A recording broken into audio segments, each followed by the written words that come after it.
But so I want to give you a couple of classes on civil rights to get us out of kind of internationalism, and then we'll do those, and then the last class of the semester we'll deal with it after that. But the two classes I want to deal with on the civil rights are first, I want to look at the broader picture of African Americans in American society. That is, the main theme we're going to go in today is that if you were looking at the United States of 100 years ago, the United States of 100 years ago was a society that was unapologetically white supremacist. That is, it was designed to perpetuate a society where whites were the master race and blacks were in a marginal position in American society.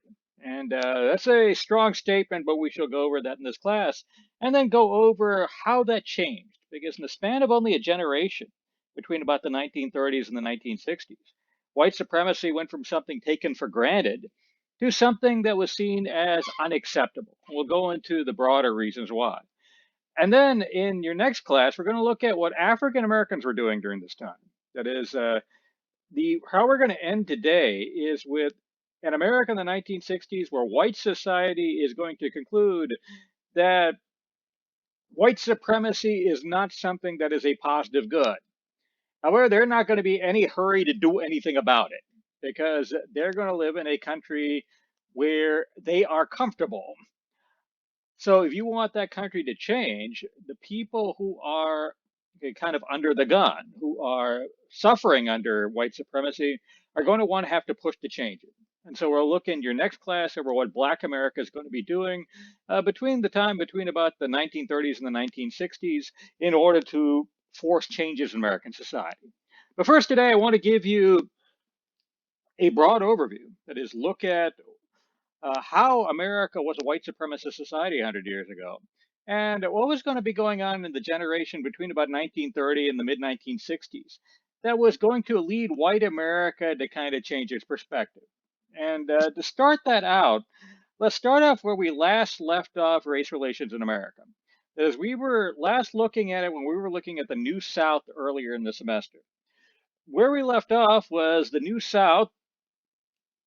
Southern landowners had taken control of Southern governments under the idea that the values of the Old South, of the slave society, were good. The only bad thing about it was slavery. So all you need to do is have exactly the same society running an industrial society, and you would get the new Athens. So you had a Southern society by the 1870s and 80s where the political leadership was white and were the former slave owners. However, at that time, African Americans lived under a system called sharecropping. So they didn't own land, but I was pointing out that their lives were a compromise between what they wanted and what the white society wanted. That compromise shifted very much against Black America over the next 20 years. That is between about 18, especially 90 and 1900. You're going to see a strong move in the southern states against Black participation in politics. That is, in as of 1890, as late as that, we still saw a large number of African Americans vote. They were deprived of the right to vote in some areas like Mississippi, where they were the majority. But in most areas, a black man could still vote as late as, say, the 1890s. However, the southern states started a systematic program in the 1890s to remove African Americans of the right to vote, right? And they openly did this by saying that the African American vote was a threat to white supremacy. Right? That is, if blacks could vote or could continue to vote, that whites would no longer rule. What led to this conclusion among them was a political movement called populism. In the 1890s, whites split between small farmers and big farmers, and they were fighting each other for political control of the southern states. Both factions among whites concluded that blacks were a threat to them. That is, small farmers thought that big farmers would buy black votes. Big farmers thought that small farmers would fool blacks to vote for them. Right? And both of them concluded that the safest thing to do was to deprive black people of the right to vote. So in the 1890s, you saw a systematic effort to keep black people from voting. This is unconstitutional because the 15th Amendment to the US Constitution says you cannot be deprived of the right to vote on the basis of your race. However, it doesn't actually give anybody the right to vote. It's actually one of the interesting things about the US Constitution. If you go in there and read it, that is, it's got 9 pages with amendments and all that, there's nothing in the Constitution that specifically gives anybody the right to vote. Right? It says you can't be deprived of the right to vote because of your race. You can't be deprived of the right to vote because of your gender with the 19th Amendment. You can't be deprived of the right to vote if you're between the ages of 18 and 21 in the 26th Amendment. But it never says that you have the right to vote in the first place. So, what the southern states, in order to get blacks out of voting, did was they started to create a lot of reasons to deprive people of the right to vote that either through the society of the time or because of the enforcement of it applied pretty heavily on black people. For example, a number of southern states, Texas included, created something in the 1890s called a poll tax. This was a tax on voting. You had to pay $1, and if you didn't pay the dollar, you couldn't vote. Remember, most black people were sharecroppers, and sharecroppers between sharecropping and the crop lien didn't make any money. So if the tax was $1, $1,000,000, it didn't matter. They weren't going to have it, and they weren't going to vote. Other states used a technique called the literacy test. That is, they said you had to prove that you could read and write before they would give you the right to vote. Remember, 90% of African Americans at the end of the Civil War were illiterate. It was illegal to teach slaves how to read and write. As of 1900, that number was down to 50%. Half of blacks could read, half could not. But the decision on whether or not you could read was done by a white politician.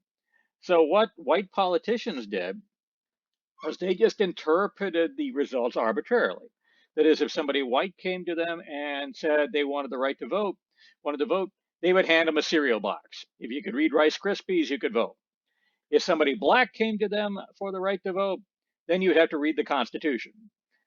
And you only could read the Constitution if a judge said you could read the Constitution. That is, if you read the Constitution and your judge said it wasn't good enough, then you were illiterate, you couldn't vote.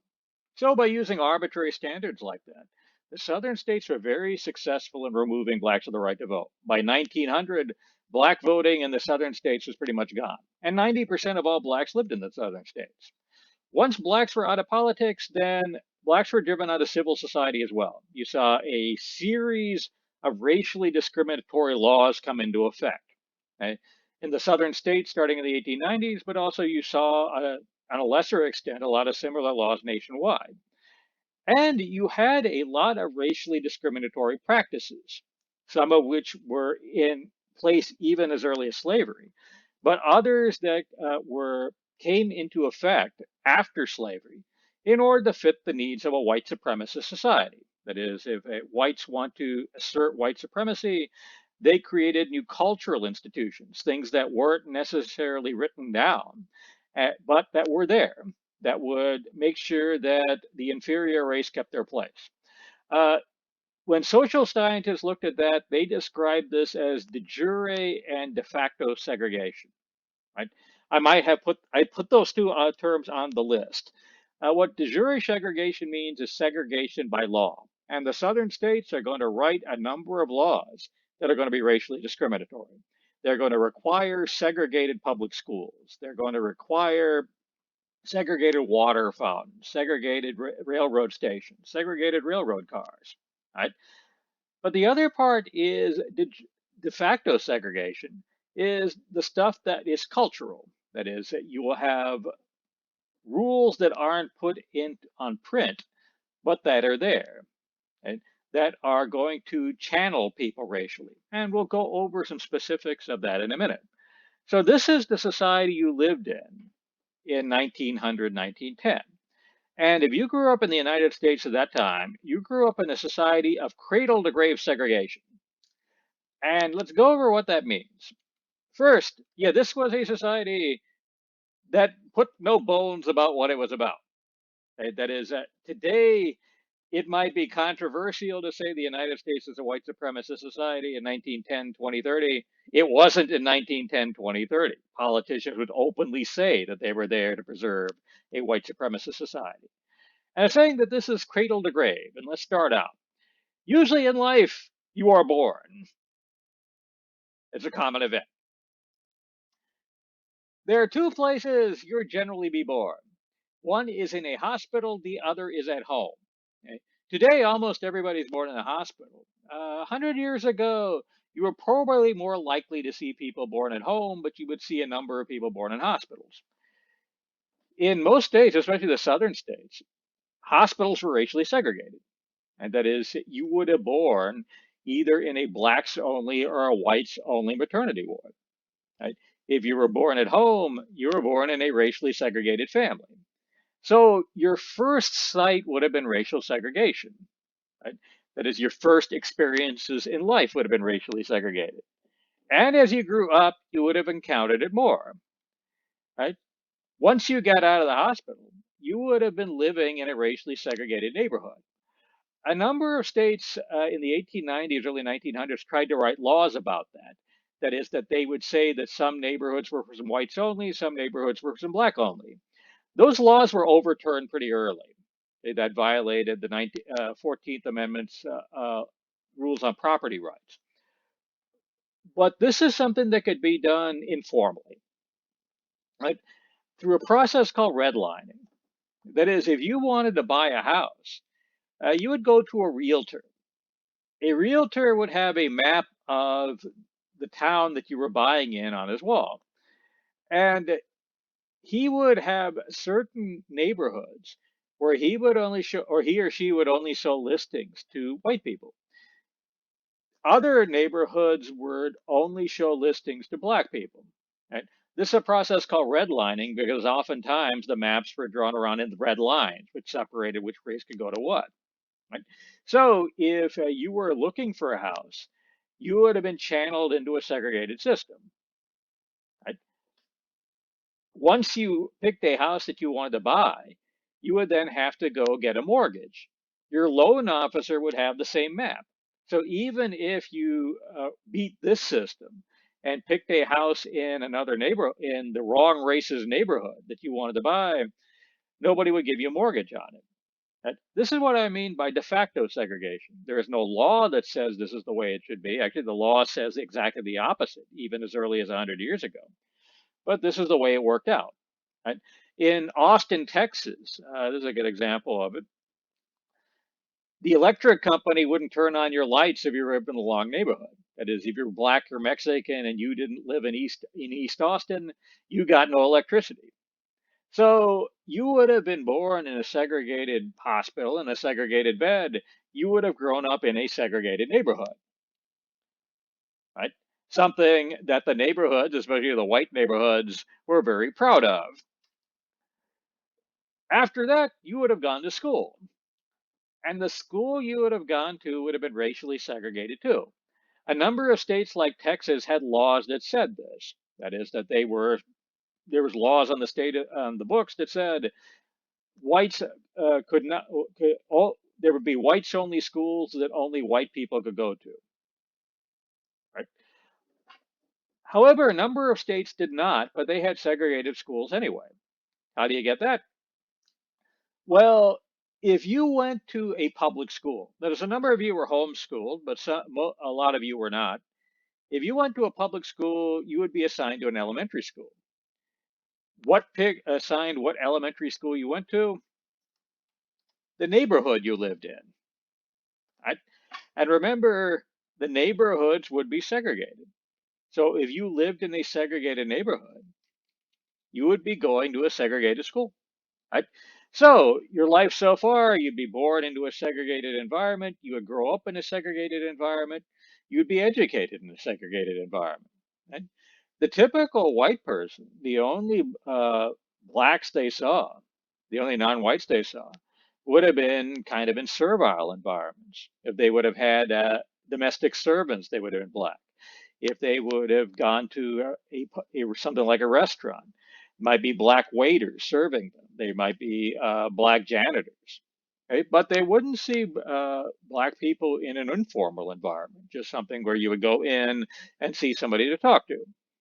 So you would grow up, go to elementary school, middle school, high school in a segregated environment. Then you would go get a job. Your workplaces would also be racially segregated. Generally, this was not by law. There were very few laws that restricted work on the basis of race, but the restrictions were there. Okay? These were more de facto segregation. These were things that were done informally, right? There wasn't a specific law that said this is the way it should be, but it always was. And this was something that was done pretty openly, right? That is, up until the Civil Rights Act of 1960, there was no law in the books on the United States that said you couldn't discriminate on the basis of race or gender in employment. It was actually considered a property right that you could hire anybody you want to, and you could not hire anybody for any reason you wanted to. Right?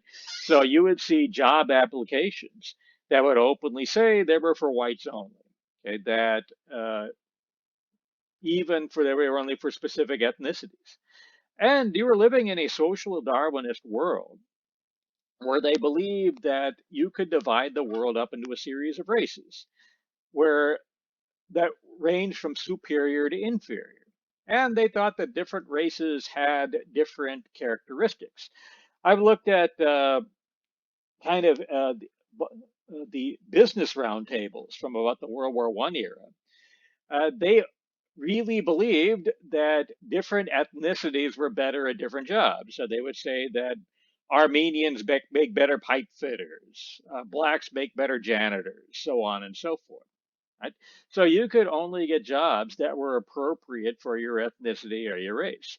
And this was something open. Like my doctoral dissertation, for example, was in automation in oil refining. I saw that when I got down to unskilled laborers, there were three classifications of laborers: laborer C, and laborer M. That was what was listed on the payment schedules. You know what the C and the M stood for? Laborer C was laborer colored. Laborer M was laborer Mexican. Laborer with no modifier was a white laborer.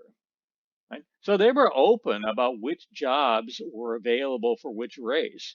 And if you were the wrong race, you couldn't cross it. So you would grow up in a society where race would determine, okay, where you lived, what your education was, what employment you could get. Right? And race impacted how you would travel across the country. If you would go through the country in up until about the 1960s, there was no legal requirement in most states that public facilities had to be open, okay, to all people, to people of all races. Actually, in several states, most of the southern states, actually all the southern states, there were legal requirements that public facilities had to be segregated. Right? So as you traveled around the country, you would wind up running straight into this. Like one of my first full-time job was at Prairie View. Prairie View was a college that was set up for African Americans. Right? One of the people I worked with was an old timer. He'd been around there for forever. His father was in the Agricultural Extension Service. So he and his dad would make a trip to Washington, D.C. for a big conference every year. They lived in Texas. Said that his dad had to plan the trip for a week in order to make sure that they had places to stay and gas stations that would serve them because they were black. Right? He once asked his dad why they did that. His dad said he'd show you. So he pulled up to a gas station. Nobody came by and served him. That is, they just sat there. People ignored him. And actually, in that, they were lucky. If you were, if a white person was insulted by you sitting there was really no legal protection for you. We'll get more into that in a minute. You might have also seen that if you saw the movie Green Book. Green Book was out. I think I got a picture. No, I don't got a picture of that. Green Book was out last year. Uh, It was about a black musician who traveled to the South and the white driver who drove him in the 1960s. The Green Book was actually a real thing. In the 1930s, a black publisher, I believe his name was Joseph Green, I know his last name was Green, published a listing of motels, gas stations, and restaurants that would serve black people. It was called the Green Book after himself. And you would get one of those if you were a black motorist so that you could drive around the country and know where you could go and get served and not get your ass beat. Right? By the way, Green based this off of a similar book that was published for Jews. That is, a Jewish publisher, right, collected institutions that wouldn't discriminate against Jews, or at least if they discriminated against them, would actually serve them, and publish that as a book.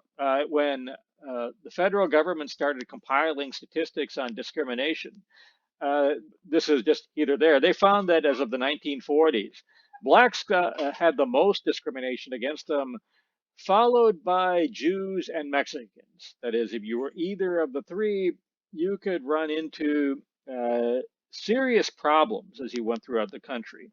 Anyway, so you would live in a country with, okay, in a segregated home, in a segregated neighborhood, with a segregated education, segregated employment, okay, segregated facilities. And those facilities would even go to things that today you would consider kind of silly.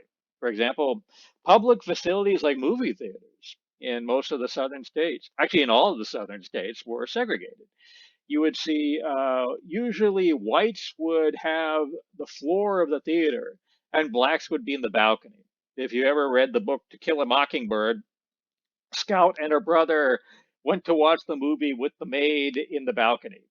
Uh, and by the way, crossing the color line usually worked like that. If you were black and went to the white part, bad things happened.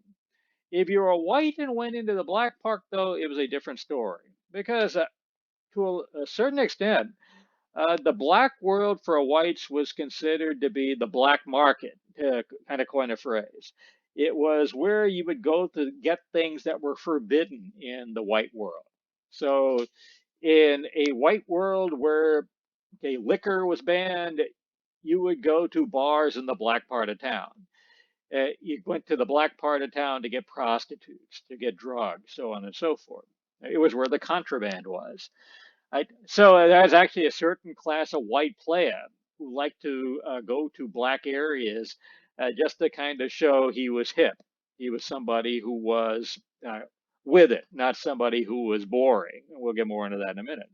So you would have white movie theaters. You would even have things like segregated restrooms and water fountains.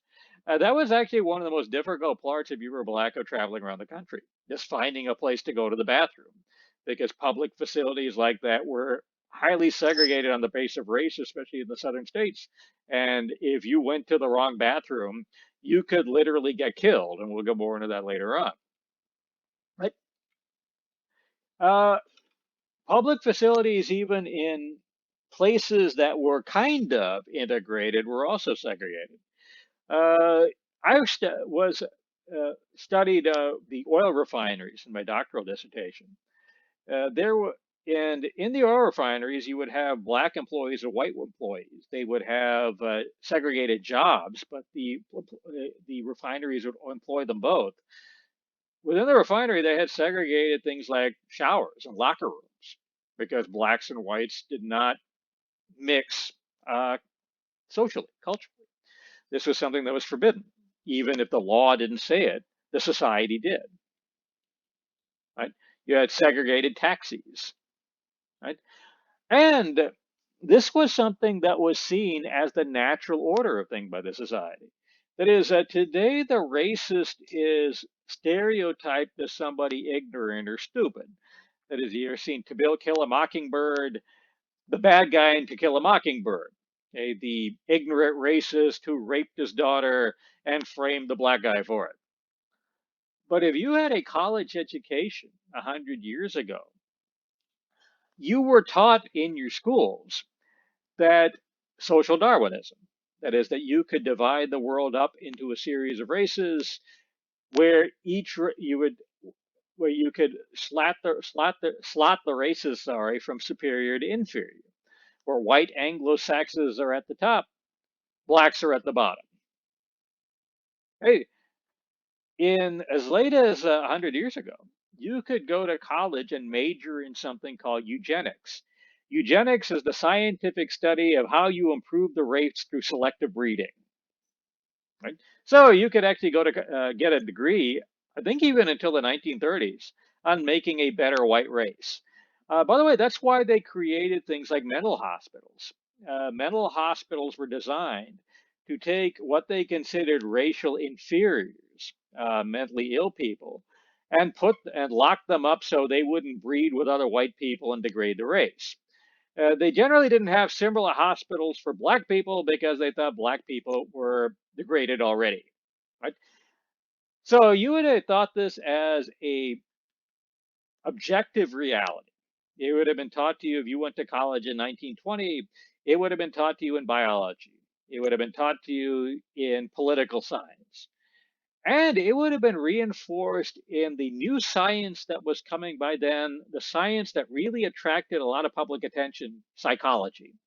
That is, the psychologists believed that they could tap into the mysteries of the mind, that they could unlock the reality of why people acted the way that they did. That rather than guessing this stuff, you could plan it out rationally. And if you took a psychology class in 1920, you would have been taught that you could divide the world up into a series of races. Today we would consider them call them ethnicities, but that intelligence varied according to race, where white Anglo-Saxon Protestants were at the top, blacks were at the bottom. And they said that this was a scientific fact. They concluded this on the basis of what were called IQ tests. An IQ test is a standardized test. You take the standardized test and it will give back a number called an intelligence quotient, IQ. They said that this number showed how intelligent you were. When the United States entered World War I, they had mass conscription. They drafted everybody. And when you were drafted, you had to take an IQ test, right? And when they're doing statistical analysis of the IQ tests, they found indeed that white Anglo-Saxons did the best on the test, blacks did the worst, proving the intellectual superiority of whites, the intellectual inferiority of blacks. And what you're seeing here is the IQ test itself. This is an example of one of the IQ tests that were given at that time. Right? This test is giving you a series of true-false questions. Okay, ranging from easy to hard. So an easy question would be, do dogs bark? Yes or no. A hard question would be, are precipitancy and procrastination synonymous? Right? And they would give you points depending on how many hard questions you got right, how many easy questions you got wrong, so on and so forth. This conclusion that they drew was inherently flawed. Right? Why was it inherently flawed? Well, for one thing, if they give you a test like this, what are they measuring? Right? For example, let's look at this last question here. Are precipitancy and procrastination synonymous? In order to get this question right, you have to know what precipitancy, procrastination, and synonymous means. In order to know that, okay, you need to have an education. Right? That is this test measuring your innate capability of education, of intelligence, or is it measuring how well that you're educated? And remember, this society had a racially segregated education system. Right? What race you were determined what school you could go to, and what neighborhood you went into depended what school you went to too. So if you went to a wealthy neighborhood, you would go to school with other wealthy people. The school would get more resources, better teachers, so on and so forth. So if you've got a racially segregated society with racially segregated education. It stands to reason you're going to get racially segregated results on a test that measures how well you're educated. But also, one of the things it could be asking you about, in addition to your education level, is it could be testing your cultural knowledge. Okay, let's look at this one. Are milksops likely to perpetuate violent offense? Right?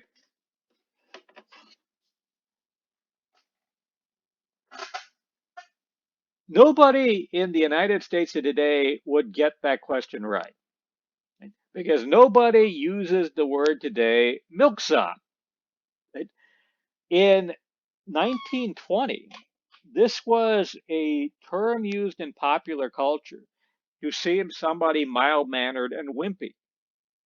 Right? So if you were in 1920, you would have got this question right because your culture would have led you to the answer. It's like asking today, would a wuss kick somebody's ass? Today, that would be a very easy question to answer. In 100 years, where nobody uses the term wuss,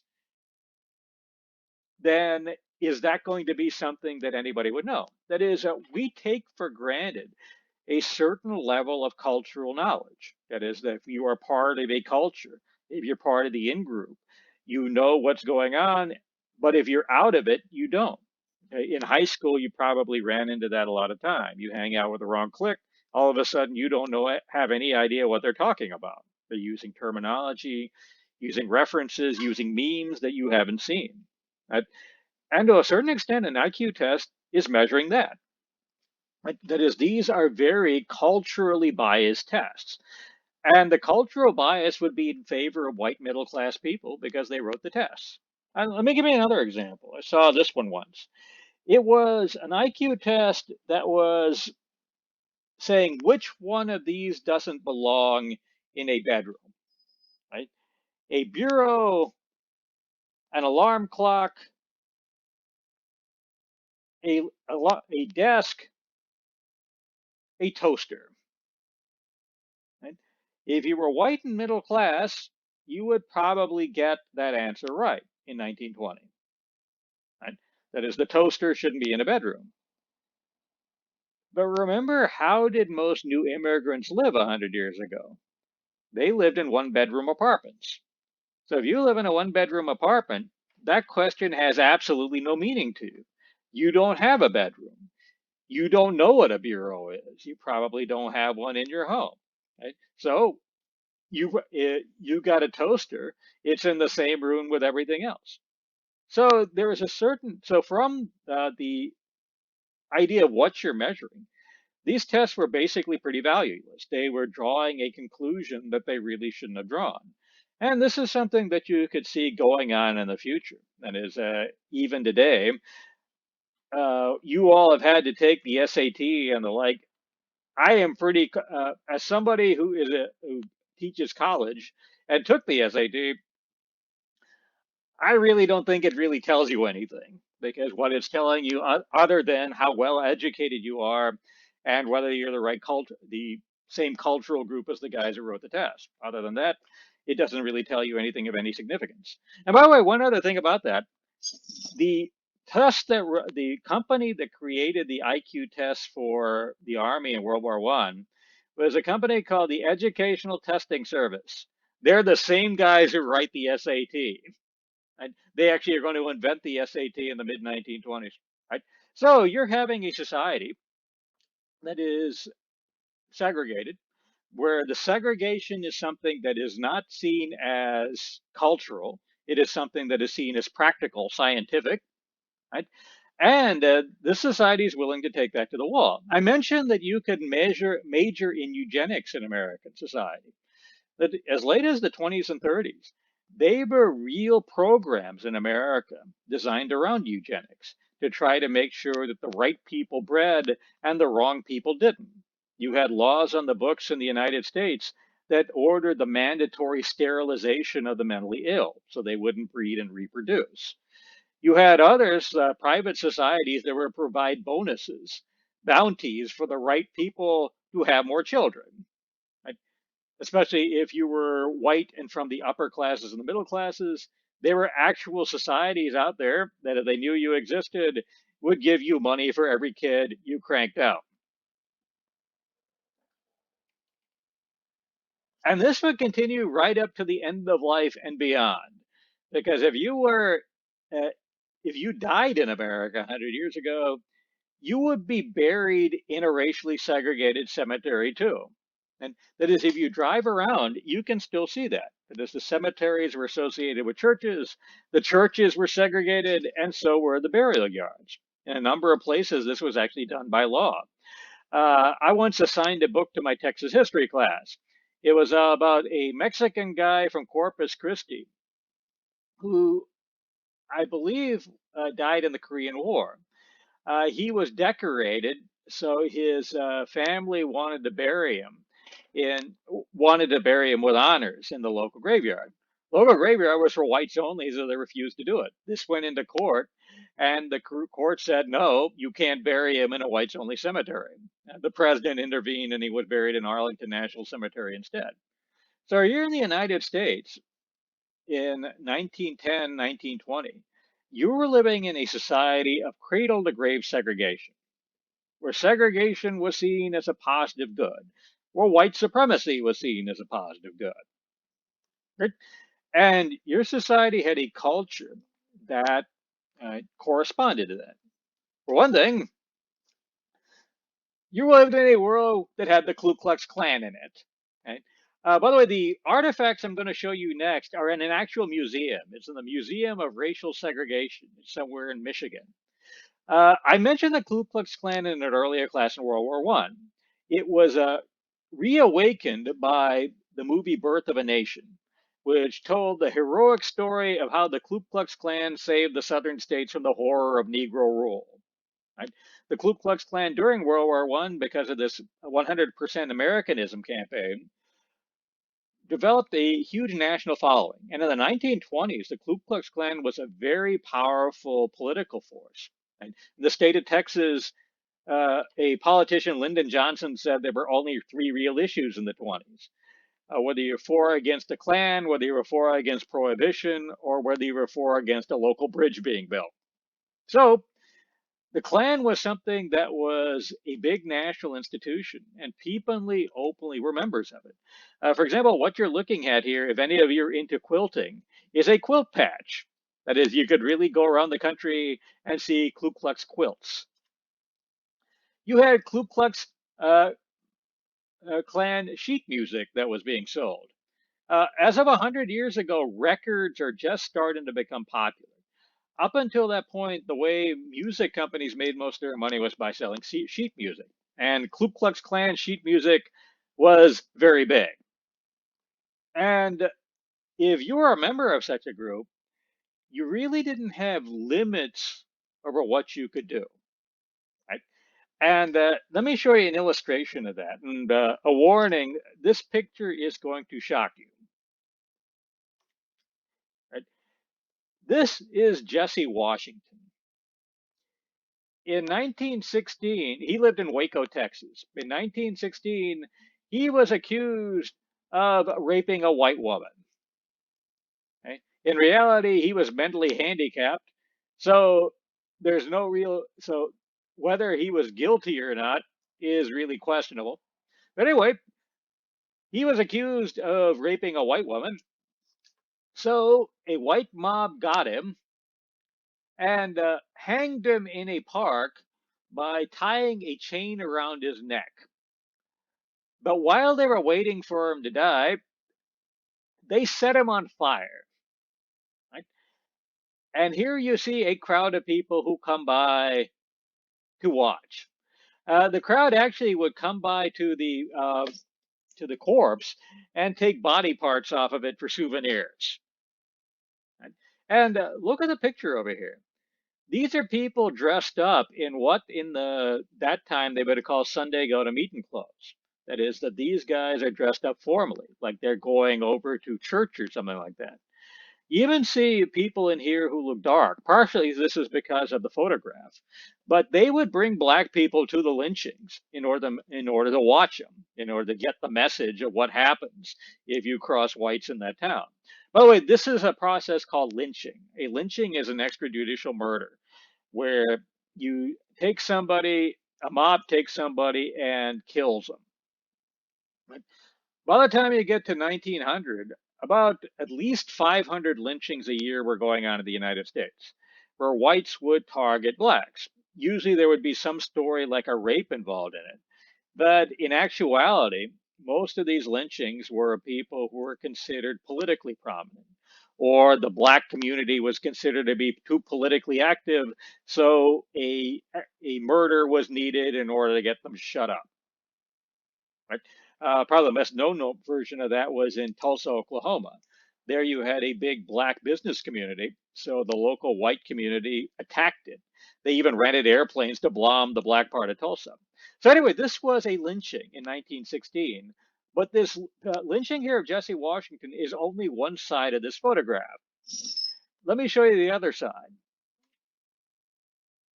What you're looking at is a postcard. Most people don't know this today, but in the early days of photography, right, regular snapshots were just used all the time as postcards. That is, all the post office's requirements for a postcard is that it meet a certain weight. So you could take a photograph, stick a stamp on it, and send it through the mail. This was sent through the open mail without an envelope. And let me read the what was written on the back. This is the barbecue we had last night. My picture is to the left with a cross over it. Your son, Joe. I, think about it. Some guy here went to a lynching and mailed a picture of it to his mom through the open mail, knowing that he could get away with it. Because who was going to enforce a law? Right? This was a world where black people could not vote. Blacks had no representation at all in the government. Right? So the government only had to answer to white people. And so, if anything, this made the governments more and more extreme because rather than having a political contest between blacks and whites, you had a contest between whites and really extreme whites. So the law kept on shifting and shifting and shifting, becoming more brutal and brutal and brutal. Congress, you actually had a wave of lynchings after World War One. Congress tried to pass a law making lynchings a federal crime. It didn't pass. The southern states were able to block it. Right? And even not if it didn't get to that extreme, you saw kind of similar representations throughout American culture as late as say 1930. For example, let's take a look at a toy. This is the Little Darky Shooting Gallery. And it was made by Parker Brothers. Parker Brothers is the same company that makes Monopoly.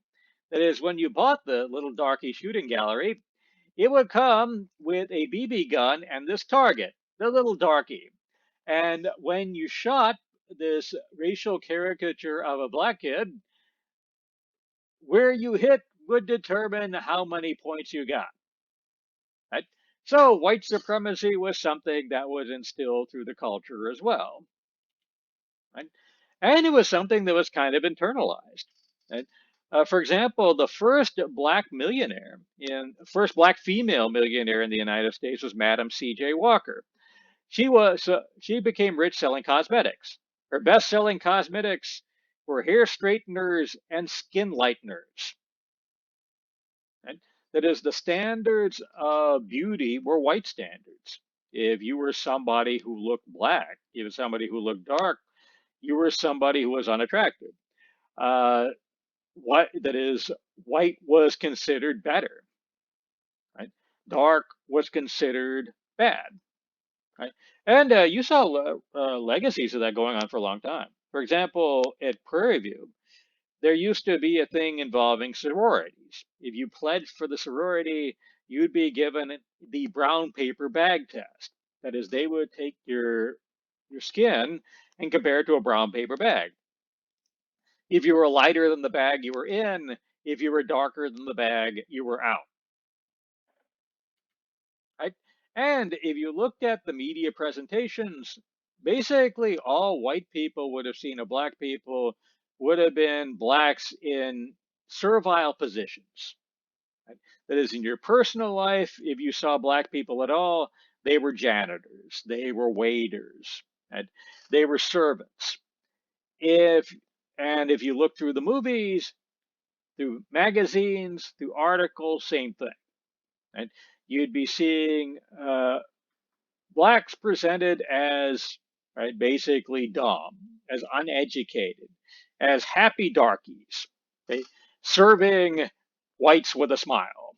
Right? Like I don't know if any of you ever seen the uncensored Bugs Bunny cartoons, but you see the Bugs Bunny cartoons from the 30s and 40s.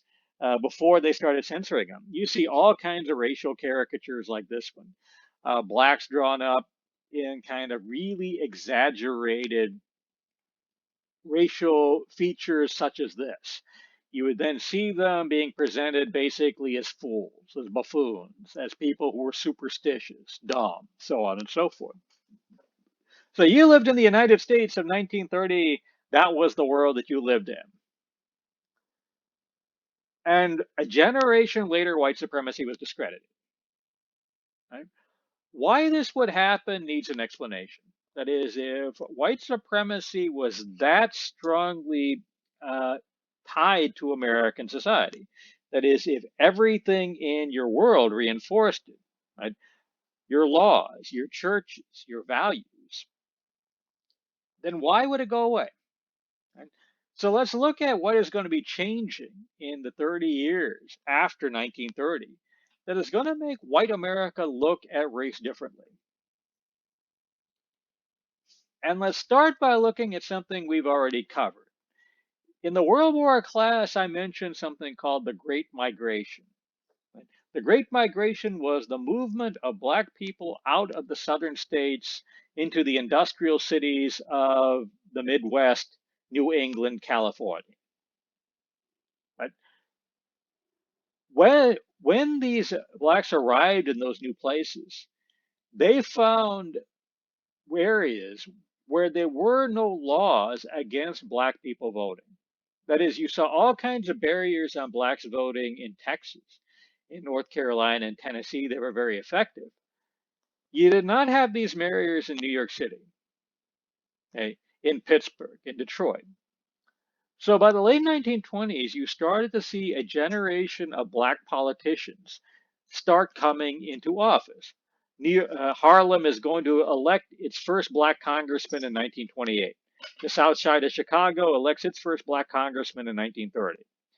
So blacks because of the Great Migration, are going to be introduced back into the American political system, something that hadn't been true since disenfranchisement, okay, when blacks were driven from the right to vote. Right? And that is going to be the first thing that's going to start a chain of events, especially since those blacks who are now living in outside of the South are going to be under less social pressure, okay, to defer to white supremacy. That is, they're going to have more freedom to operate. And they're going to organize and they're going to try to fight white supremacy. And we're going to go over what they're going to do in the next class. But anyway, so now you have black politicians who are starting to come into office. And they start coming into office at a particularly important time in history. They come during the Depression, right? As in 1929, the stock market is going to crash. 1932, Franklin Roosevelt is elected president, promising a new deal for the American people.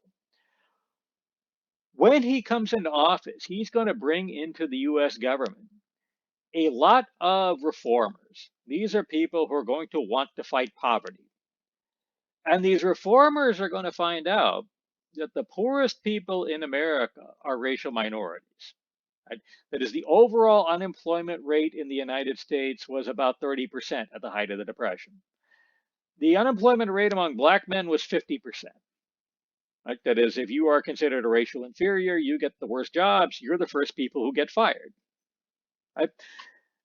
So if you want to do anything about poverty, you have to do something about racism. So a minority, a small group of kind of committed reformers in the US government starts to look at racism as something bad. Right? At the same time, the Roosevelt government was strongly reinforced by organized labor. That is, one of the consequences of the Depression was factories throughout the America found that they started to get a wave of unions in them as workers started to try to organize together in order to protect themselves from the Depression. These unions very strongly supported Franklin Roosevelt, especially the unions that were in something called the Congress of Industrial Organizations, or CIO. The heads of these unions believed that unions had always been defeated in the past in factories because the unions were racially segregated. Right? That is, that they would only be for whites only. They would only be for men only. They would only be for skilled laborers only. So the companies would go around those unions, go to the people who were left out, and use them in order to break the union strikes. For example, in the Great Steel Strike of 1919, a lot of the steel companies hired black workers to come in and work in the steel mills because the union didn't allow blacks in. They had nothing to gain from the union strike, so they took advantage of the strike in order to get jobs. So these unions are saying that if they want to have any leverage in the future, they can't allow that to continue. They have to figure out a way in order to win over the support of women, of unskilled laborers, of racial minorities. Right? So if you are one of those unions, you have to try to figure out a way to win these guys over. Those same unions had white employees who didn't want blacks competing with them for their jobs. So the unions were in an awkward position. So generally, how they would try to win over blacks would be through supporting racial equality legislation, such as laws that banned redlining or laws that banned discrimination in employment. Right? So if you were a black politician, you now had whites within the US government that were sympathetic to you, who would listen to you. Now, it wouldn't be a majority of them, but there were some. You would have unions that could be sympathetic to you, and these unions had leverage in order to get listened to by the government. By the way, that was mentioning about you can't fight poverty without fighting getting racial equality of this era. This photograph really says that more starkly than anything else. This photograph was taken by a woman named Margaret Bourke White. She was one of the great photographers of the 1930s. This was of a flood of the Ohio River in Louisville. Here you see the happy white family on the billboard and the reality of the black poor in front of it. And so you have a New Deal administration that is seeing ideological and practical reasons to support black rights. And there's another political reason that's going to be going along with it. Historically, the black vote was a Republican vote. Right? That is, blacks belonged to the party of Abraham Lincoln. If blacks could vote, they voted Republican. Right? However, in the 1930s, blacks were the poorest people in the country. So they tended to support Roosevelt and the New Deal. Right? They were called Roosevelt Republicans. That is, that term was applied to ethnicities that normally voted Republican, but who voted Democratic because of Franklin Roosevelt. So both parties considered the Roosevelt Republicans up for grabs. That is, that they could be won over, they could be convinced. And in the big cities of the Midwest and New England, they were considered the swing vote. That is, politics as far as where states went was not the same in 1940 as it is today. In 1940, 50, 60, New York was considered to be a swing vote. That is, it could go in either direction. Right? Pennsylvania was considered to be a swing state. It could go in either direction. Massachusetts was considered a swing state. So those swing voters, such as black people, were now, rather than being seen as unimportant, were now being seen as important. So, okay, both political parties would try to win them over, which made both political parties, starting by the late 40s and or late 30s and early 40s, start to become more sympathetic to the idea of racial equality. And that is a radical shift. In the 1920s, The Republican Party, as I said, was considered to be the party that was most sympathetic to blacks. It was rumored that the Republican president in 1925, Calvin Coolidge, was a member of the Ku Klux Klan. That his replacement, the Republican Herbert Hoover, tried to appoint a member of the Ku Klux Klan to the Supreme Court. If your friends are friendly with the Klan, imagine what your enemies are doing. The Democratic Party, as of 1928, openly said it was the party of white supremacy in places like Alabama and Mississippi. The symbol of the Democratic Party was a red rooster with the words white supremacy under it, right? And let me give you an example for how isolated blacks were in politics in 1924, 28. 1928, I believe it was, the Democratic Party held its national convention in Houston, Texas. This was Houston's introduction to the big time. They even built the Sam Houston Coliseum, the first air conditioned building in the state of Texas to house the Democrats, because this was going to put Houston on a national stage. But the Democratic Party in 1928, for some reason, had four black delegates. I think they were from West Virginia. Houston had a racial segregation ordinance, so blacks and whites could not be in the same public facilities. How Houston dealt with this was they created a special blacks only section of the Sam Houston Coliseum. That is, they took four chairs and surrounded them with chicken wire. You could do that in 1924, 28. Even by 1940, though, that was starting to become politically unacceptable. Right? So the realities of the Depression and blacks moving into these new areas are one thing that is going to start changing the dynamic. However, a much bigger force that changes the dynamic is this man here. His name is Adolf Hitler. Adolf Hitler is the world's most famous racist, right? And ironically, more than anyone else in history, he is going to discredit racism, right? And it's interesting to look at how, because it shows you once again the importance of unintended consequences. People try to do stuff they make, and to a certain extent, they can achieve what they want to do. But in doing so, they unleash forces they didn't anticipate. Right? Hitler is exhibit A of that, because Hitler was a natural born racist. Right? When he came to power in 1933, he drew up a series of racist laws for Germany, okay, which climaxed in the Holocaust. Okay, excuse me. By the way, a lot of the racist and anti-Semitic laws that he put into place in Germany, he copied straight from the United States. That is, he once said that if we treat Jews like the Americans treat black people, we can get rid of them all. Right? Uh, Hitler doesn't start to go beyond that really until 1937, 38. Then, of course, he would go to the wall. But Hitler was somebody who was extremely controversial. Right? That is, a lot of people, Germany included, didn't like Hitler.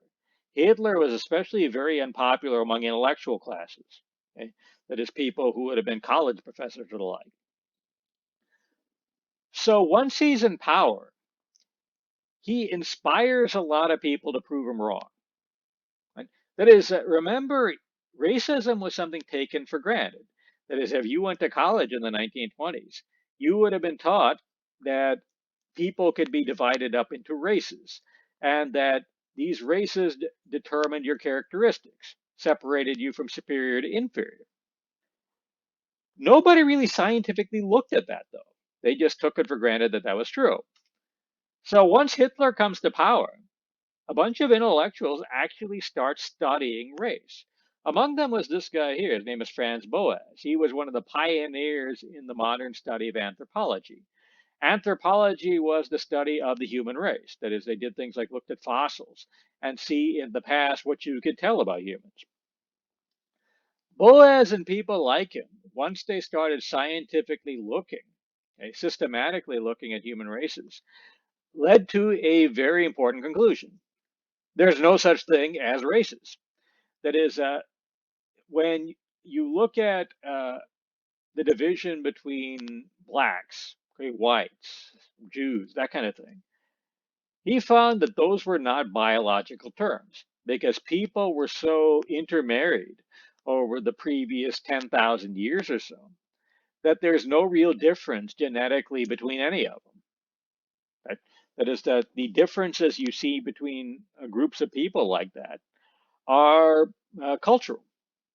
That is, calling somebody black is a cultural term, is not a biological term.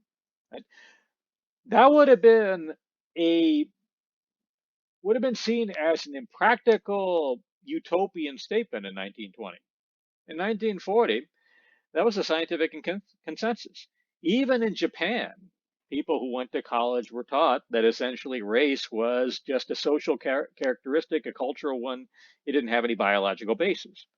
So the entire kind of intellectual foundation of racism collapsed because Hitler brought racism so much out to the surface that people had to study it. And when people studied it, they found that it had no real basis. There was no there. But Hitler did more than that. Hitler didn't just destroy the scientific foundation of racism. Hitler destroyed the moral foundation of racism. Right? That is, if you were in the United States as late as the late 1930s, you could call yourself a white supremacist and say you didn't mean anything by it. Right? That is, that you just divided the world up into races and you thought that the white race was the best one and that this is something that should be protected. Right? That would have just been seen as a practical term. You wouldn't have seen yourself as a bad person for saying, and other people wouldn't have seen you as a bad person for saying it either. Let me give you a quick example. 1930s, one of the biggest heroes in the United States was a man named Charles Lindbergh. Right? Charles Lindbergh in the 1930s said that the United States should not oppose Hitler. Instead, he said that the United States should cooperate with Nazi Germany and defend themselves against what he saw as the true threat, which was the Asiatic hordes which would emerge out of China and overwhelm civilization. Right? And in that, Lindbergh wasn't saying anything that really went beyond the American mainstream in the late 1930s. That is, he went to Nazi Germany to go to the Olympics in 1936. He was impressed by what he saw. Right? He got a medal from Hitler. And he was somebody afterwards who said that race should be what should be uniting, what America should be focused on, and not anything else, that all that political stuff would take care of itself. You could say that in the 1930s and be taken seriously. And then World War II happened. Hitler was the bad guy in World War II, so everything he stood for became associated with being bad too. But the exclamation point got put on that once people started to find out what was going on in Germany, that they were rounding up people who were inferior races and murdering them. Okay? That is, you saw the film over the Nazi concentration camps.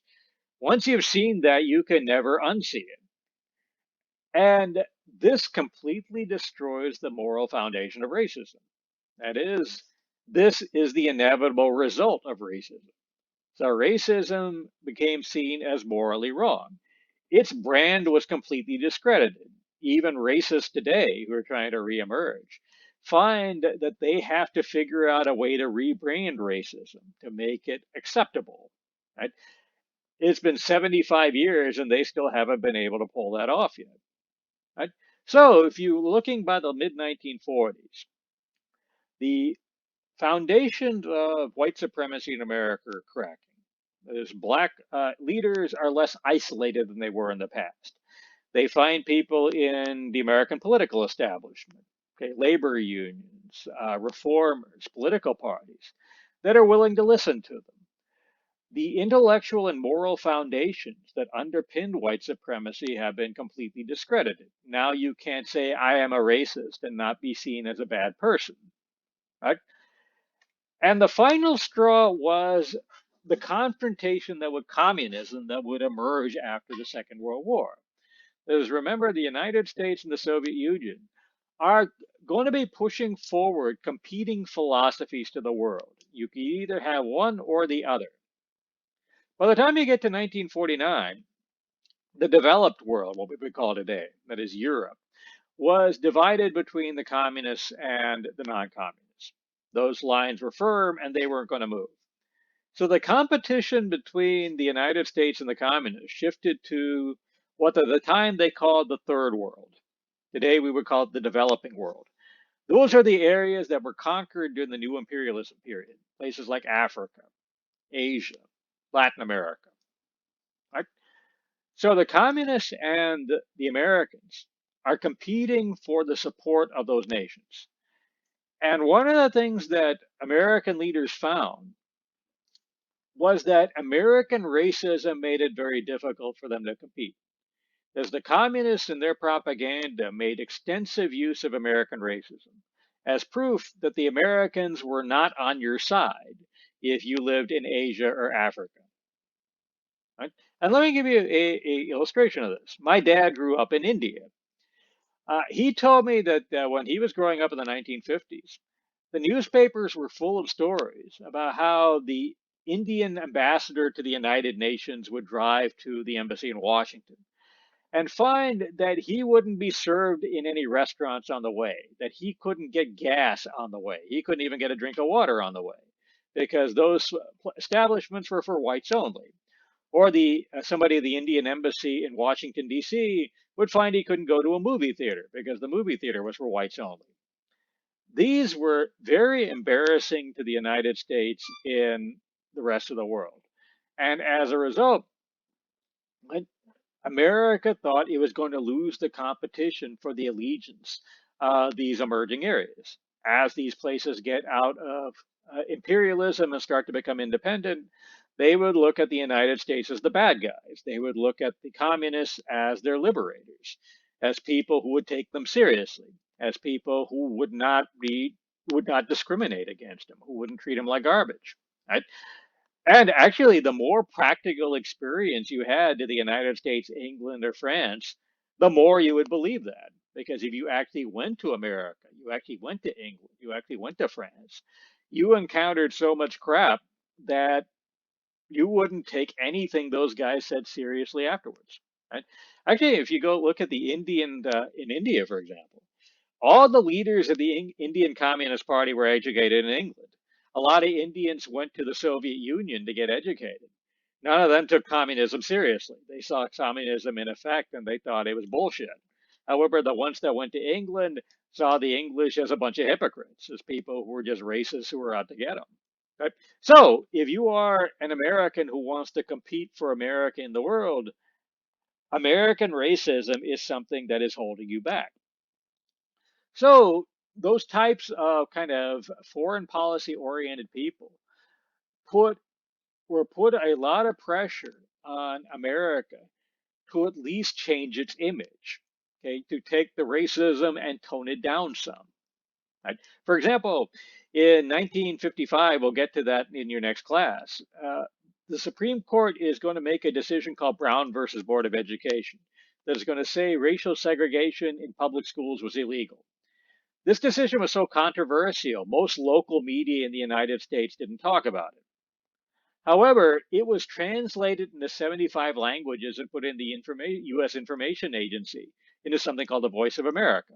The Voice of America was a government owned radio station that broadcast essentially American propaganda, used from an American perspective to the rest of the world.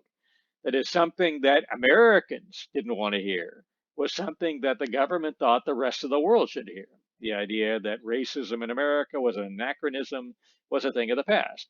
And another good example of that, if you looked at the administration of Dwight Eisenhower, one of the strongest forces in his government was for racial equality, for an end to race discrimination, was a guy named John Foster Dulles. In the administration that followed him, a guy named John Kennedy, a guy named Dean Rusk was a strong proponent of racial equality. Eisenhower was a Republican, Kennedy was a Democrat.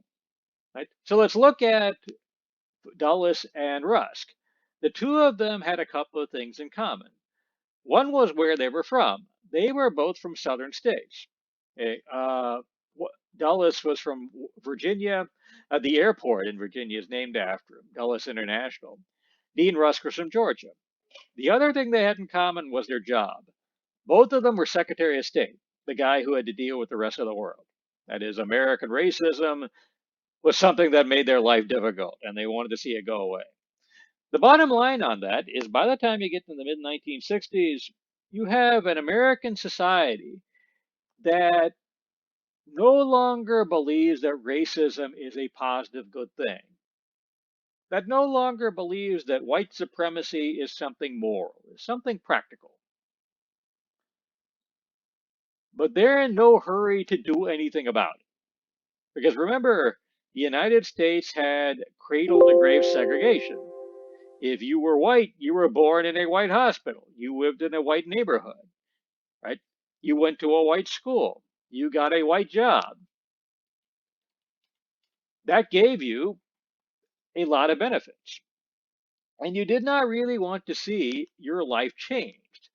So, although you would say, in general, what we've been doing is bad, we'll just let time take its course and let it go away on its own over the course of, I don't know, a few hundred years.